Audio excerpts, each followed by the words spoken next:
All glory, laud, and honor. This is one of the oldest hymns of the church, dating back to 820. The hymn was not as we hear it today. For one, it would have been sung in Latin, Gloria laus et honor tibi sit, Rex Christe Redemptor. This would have been sung in chant and would resemble something of what you see here on your screen. If you visit the link below in this video, you can hear the chant as it's pictured and get an idea for what it may have sounded like in the medieval church.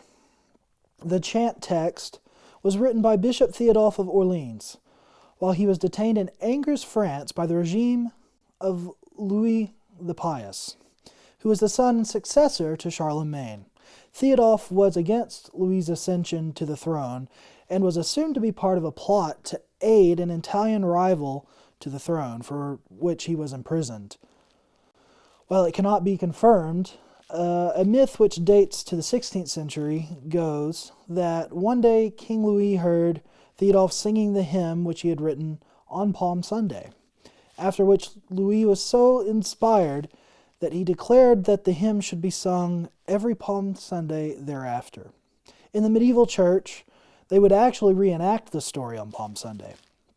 And using a standard liturgy, they would feature this hymn in amidst the service. The priests and the inhabitants of the city would process from the fields to the gate of the city, following a living representation of Jesus seated on a donkey.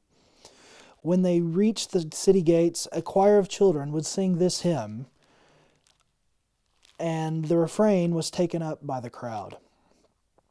At this point, the gates were opened and the crowd made its way through the streets and onward to the cathedral. Whether this legend is true, the text has become a staple throughout nearly every denomination and is sung predominantly each year on Palm Sunday. The melody as we know it now was composed in 1613 by Melchior Teschner.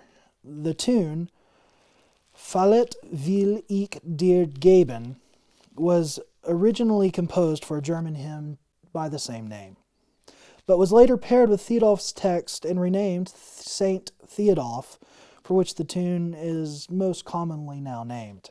The hymn has a few different harmonizations, but most commonly we hear William Monk's transcription.